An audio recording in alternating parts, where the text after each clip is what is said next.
Débat. Sénateur Klein. Honorable sénateur, mes commentaires d'aujourd'hui font suite aux commentaires du sénateur Harder dans cette Chambre le 11 mai dernier concernant un plan pour une prospérité durable, inclusive et partagée à travers le Canada. Le sénateur Harder s'est penché sur le budget fédéral de 2022, tout en soulignant les idées du rapport du groupe d'action du Sénat sur la prospérité de l'automne dernier. Parmi ces idées, mentionnons la création d'un Conseil de la prospérité, un organisme indépendant chargé de soutenir et de faciliter la collaboration fédérale-provinciale. En tant que sénateur de la Saskatchewan et homme d'affaires, je me concentrerai aujourd'hui sur la nécessité d'une plus grande collaboration fédérale-provinciale et autochtone dans l'Ouest canadien en matière d'énergie, d'environnement et de réconciliation économique. Je parlerai de la proposition faite en juin par le ministre des Ressources naturelles Jonathan Wilkinson de créer une table sur l'énergie et les ressources sur la Saskatchewan, puis de la stratégie économique nationale autochtone annoncée en juin par une coalition d'organisations autochtones. Je terminerai en soulignant les façons dont un Conseil de la prospérité, tel que discuté par le sénateur Harder, pourrait favoriser la collaboration et améliorer la prospérité partagée dans notre fédération. D'emblée, en examinant le paysage économique du Canada, je reconnais la nécessité de maîtriser l'inflation, un problème mondial aux causes complexes, dont la guerre en Ukraine. La Banque du Canada joue le rôle clé au pays pour gérer l'inflation en ajustant le taux d'intérêt. Le Sénat et le milieu des affaires de notre pays respectent l'indépendance de cette institution publique. Cependant, en reconnaissant la nécessité de s'attaquer à l'inflation par le biais de la politique monétaire, je ne crois pas que l'histoire retiendra l'inflation comme étant le principal problème économique de notre époque. Il s'agira du changement climatique. Cet été, les vagues de chaleur et les inondations ont poussé les gens et les nations à bout. Il n'est pas difficile de trouver des exemples dans le monde et au Canada. Nous sommes de tout cœur avec le peuple pakistanais à la suite de l'inondation d'un tiers de son pays, qui a touché environ 16 millions d'enfants. Le changement climatique contribuant aux phénomènes météorologiques violents, le Canada atlantique a été confronté à des tempêtes dévastatrices comme l'ouragan Fiona. L'Ouest canadien a connu une sécheresse extrême et des températures dangereusement élevées. Les générations futures pourraient considérer cette période comme étant la dernière occasion pour l'humanité d'éviter les pires conséquences du changement climatique. Le gouvernement et le Parlement canadien ont pris certaines mesures, mais pas suffisamment pour réduire les émissions ni faire preuve de leadership au niveau mondial. Notre fenêtre se ferme rapidement. La bonne nouvelle, c'est que le Canada dispose des ressources nécessaires pour aider le monde à réussir sa transition vers le concept de zéro émission nette. Par exemple, notre industrie minière trouve une opportunité générationnelle avec les minéraux critiques tels que ceux utilisés dans les batteries. Nous avons d'énormes possibilités dans les domaines du lithium, du graphite, du nickel, du cobalt, du cuivre et des terres rares. Une transition énergétique n'est pas possible sans ces minéraux essentiels. Et la demande pour le lithium et le cobalt devrait augmenter de 4 000 % d'ici 2050. Dans ma province, le Saskatchewan Research Council et Vital Metals Inc. sont deux entreprises qui développent des installations de traitement des terres rares à Saskatoon. Toutes deux, les premières du genre à être construites en Amérique du Nord. Le Canada peut générer une incroyable prospérité tout en contribuant à préserver l'environnement. Et nous pouvons continuer à approvisionner le monde libre en pétrole et en gaz pendant cette transition. Tout le monde peut y gagner, mais seulement si nous voulons sérieusement inverser le cours des choses en matière de changement climatique. La Saskatchewan partage la hausse des températures avec le reste du Canada. Nous partageons également l'inflation, les impôts, la péréquation, la diversité et la Constitution canadienne. Nous ne partageons pas toujours les mêmes opinions politiques lorsqu'il s'agit d'objectifs politiques et de dépenses, tout en reconnaissant que c'est ça la démocratie. Le gouvernement, par le peuple, où règne la primauté du droit. Outre la politique de la Saskatchewan et les conversations animées que nous avons ces jours-ci sur notre place dans la Fédération canadienne, de nombreux autres facteurs rendent la Saskatchewan unique. Comme toutes les autres régions du Canada, la Saskatchewan a ses propres forces à exploiter.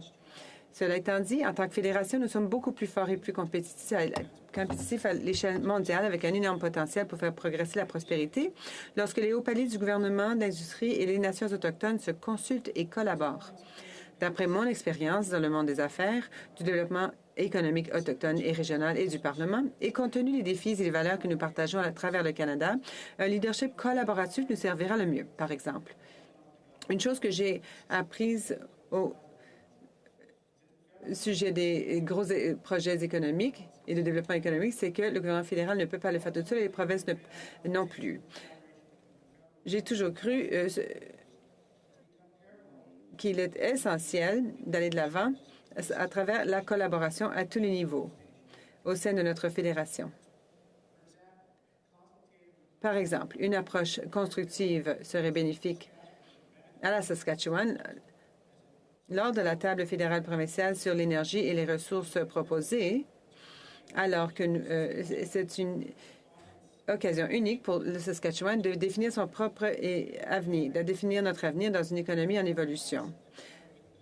Nous allons donc pouvoir identifier les premières priorités en termes de croissance économique. Une consultation active et collaboration active peut permettre de réussir sur 3 sujets connexes qui sont essentiels à la prospérité et au bien-être de la Saskatchewan et du Canada. L'énergie, l'environnement et la réconciliation économique avec les peuples autochtones. Alors que les Saskatchewanais ont des conversations animées sur l'autonomie, ne laissons pas passer notre chance de tirer parti des opportunités et de nous appuyer sur notre réputation de travailleurs acharnés, d'innovateurs et de patriotes. Nous avons toujours trouvé des moyens de simplifier des situations complexes pour les autres en concevant des solutions propres à la Saskatchewan. Nous possédons ce que le monde souhaite obtenir et nous pouvons le lui offrir en travaillant avec des partenaires de partout au pays. En période de polarisation, le Centre du fédéralisme canadien peut et doit tenir, y compris le respect des compétences fédérales, provinciales, territoriales et autochtones, des institutions publiques et des valeurs de la Charte. Conscient de cette nécessité, que peut réaliser un leadership collaboratif pour notre province et notre pays? Déjà, une réalisation en cours est la mise en place des services de garde d'enfants abordables, suite à l'entente fédérale provinciale de 2021. Cette entente donnera à de nombreux enfants de la Saskatchewan un meilleur départ dans la vie et aidera de nombreux parents à mieux concilier famille, affaires et activités sociales. Cet exemple de leadership collaboratif est tout à l'honneur des 2 ordres de gouvernement et constitue un modèle pour la façon d'aborder d'autres défis. En ce qui concerne l'énergie et l'environnement, le 1er juin, le ministre fédéral des Ressources naturelles, Jonathan Wilkinson, qui a grandi, étudié et travaillé en Saskatchewan, a lancé les tables régionales sur l'énergie et les ressources. Il s'agit d'un effort constructif visant à réunir les gouvernements fédéraux et provinciaux, les peuples autochtones, les chefs d'entreprise, les groupes industriels, les syndicats et d'autres intervenants pour faire avancer les priorités clés dans le secteur des ressources naturelles. Le ministre Wilkinson a souligné de nombreuses possibilités émergentes lorsqu'il a parlé devant la Chambre de commerce de Regina et du district de la Chambre de commerce de la Saskatchewan. L'initiative des tables a permis d'entamer les discussions de travail en vue d'établir une table de la Saskatchewan. Et j'espère que lorsque la Saskatchewan se joindra à cette conversation, elle prendra la place qui lui revient à la table afin de définir son avenir et collaborer avec le gouvernement fédéral pour identifier et accélérer une liste de nos priorités économiques. Ensemble, la Saskatchewan a beaucoup à apporter à une économie plus verte. Nos points forts sont les suivants. Entre autres, les technologies de capture, d'utilisation et de stockage du carbone, notamment par l'intermédiaire du Petroleum Technology Research Center de l'Université de Regina, l'atténuation des inondations de sécheresse grâce à l'expansion proposée de l'irrigation du lac Diefenbaker qui mène simultanément à l'agriculture durable et à la transformation des aliments, préparant ainsi la voie à un secteur agroalimentaire florissant et progressivement nouveau et donc à la sécurité alimentaire. Protein Industries Canada, notre super groupe de protéines végétales. Soilios, un nouvel engrais de micronutriments durables, non polluants et positifs pour le climat qui aide les agriculteurs à augmenter leur rendement, tout en restituant du carbone à leur sol et en réduisant le besoin d'engrais azotés dans les années à venir. Les biocarburants, y compris le carburant d'aviation. Les minéraux essentiels, dont l'uranium, provenant des plus grands gisements à haute teneur du monde, pour alimenter les réacteurs régionaux et autres, et les petits réacteurs modulaires. Sur ce point, SaskPower étudie actuellement les régions d'Estevan et d'Elbow comme site potentiel pour de petits réacteurs modulaires.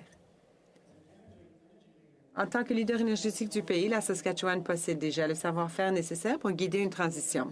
De nombreuses compétences et domaines d'expertise seront transférés. Les Saskatchewanais peuvent accueillir les opportunités de tirer parti de nos forces et de créer une prospérité future, tout en contribuant aux objectifs environnementaux scientifiquement fondés du Canada. Une transition juste et équitable. En parlant de justice et d'équité, tous ces efforts peuvent et doivent soutenir la réconciliation économique avec les peuples autochtones. Lorsque je parle de la nécessité d'un leadership collaboratif, nous savons que les peuples autochtones ont souvent été confrontés à des accords unilatéraux et forcés à l'exclusion des entreprises et à des violations de leurs droits sur les terres et les ressources. Le 6 juin, une coalition de plus de 25 organisations autochtones a dévoilé une nouvelle stratégie économique nationale pour les Autochtones, avec 4 voies stratégiques: les gens, les terres, l'infrastructure et les finances.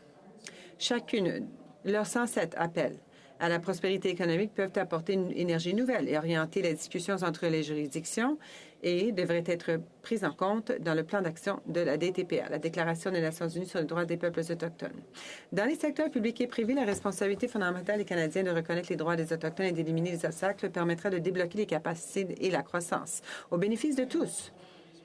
Une ressource utile serait le rapport de juin du RBC intitulé